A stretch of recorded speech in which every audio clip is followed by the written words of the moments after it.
Hello, man of God. I'm glad you're here at underscore freedom for life underscore. I just need to start this conversation with the truth. The truth is that there are way too many Christian marriages ending in divorce. Too many Christian men, Christian husbands whose marriage does not last, does not work, and is not something that is really looked at as the epitome of what it looks like to be a stable, healthy environment. And I'm here to change it with this one conversation. And the conversation is how an egg timer can save your marriage. An egg timer is saving your marriage. How can that happen, right? But here's the question. Are the tasks in your life getting in the way of the connections of your marriage? I have a job. I have a business. I have ministry. I have family. I have friends. I have all those things that are happening. And you know, the one thing that's helping me keep all of that in line is a timer in my life. So how does that happen? Well, here's the truth of the matter is we have a lot of things that we're doing, right? You're spending long hours at work or maybe with your business, and it's easy to have all of those things bleed into afternoon, evening, nighttime, weekends, and all of those things that you're expecting to be able to have. They take time in your life. Maybe it's focused on exercise or some sports league. You know, you're in your softball league and they're counting on you, or you're in your baseball league and you're the pitcher, or your basketball, or whatever the thing is that you're doing. Or maybe it's time with friends, right? Hanging out with your friends and decompressing with them over some sort of show or sports activity or whatever, right? Or maybe it's extended family, those cousins, those second cousins, third cousins, where you're always having those activities that you're doing together. There are a lot of things that can draw your time away from your marriage, that can draw time away from that connection with your spouse. I'm not talking about you two doing activities together, but I'm talking about you two spending time one-on-one, face-to-face, eye-to-eye, having conversations that matter.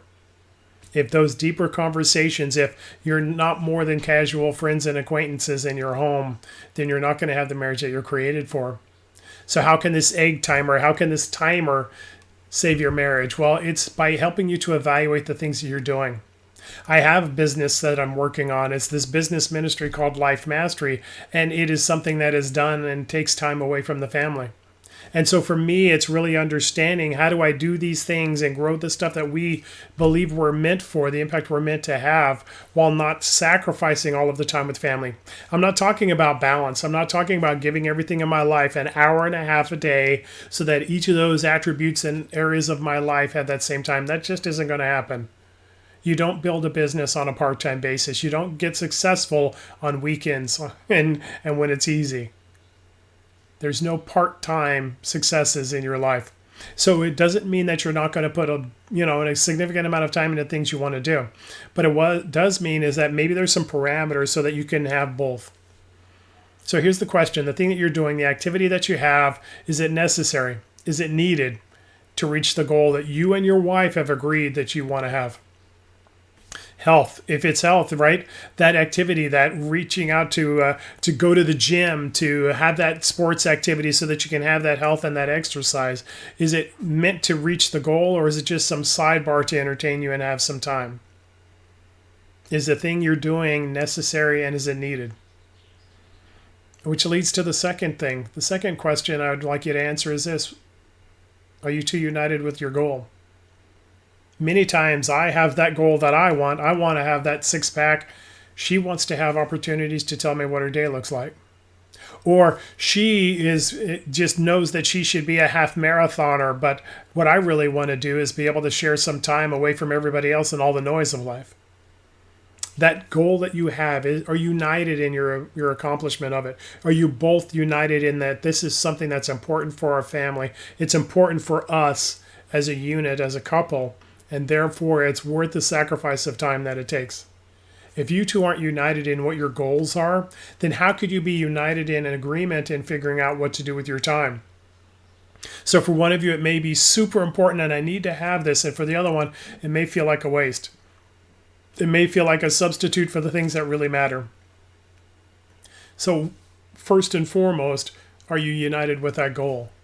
Is it a goal that both of you agree to? We're going for this. Because when push comes to shove and there's challenges in time and there's sacrifices that are going to be made and in maybe going out to dinners or maybe having time together apart from other folks or those activities that you want to do, the birthdays, the anniversaries, the baby showers, when there's a choice between one or the other, The way to stop an argument is to make sure that your goals are the goals that you're united about.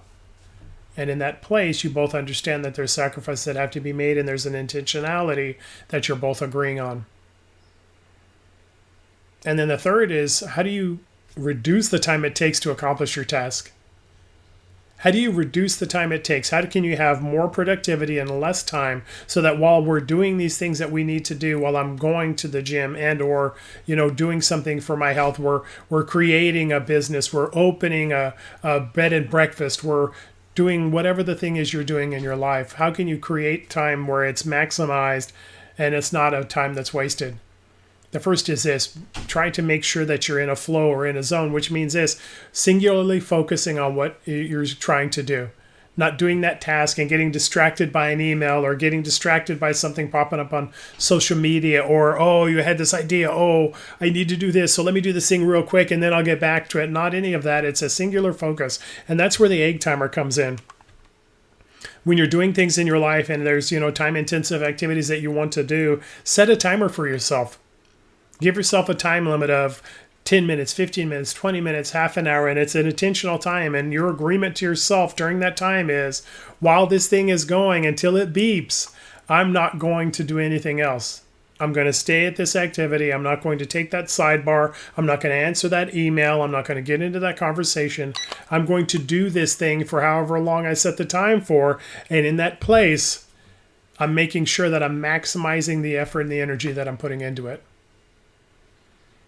The second is this, another timer issue.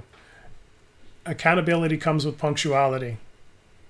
How you're accountable to the relationship you're in is really shown by a multitude of things. One of them is this, your punctuality. Be there when you say you're going to be there. Finish it when you say you're going to finish it. Leave work, put the business aside, get back home from the activity with your friend or whatever the thing is you're doing on the time that you say you're going to. That accountability in relationship says that this relationship matters to me as much as all these other activities, whether we've agreed to the goals on them or not. So when I say I'm done, I'm done.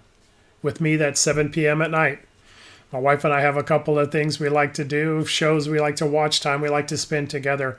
And so she knows that I know that I'm going to be done at 7 o'clock and we're going to be able to spend that time together. Accountability comes with punctuality. And the third is this, how to maximize your focus, energy, and output is making a game out of it.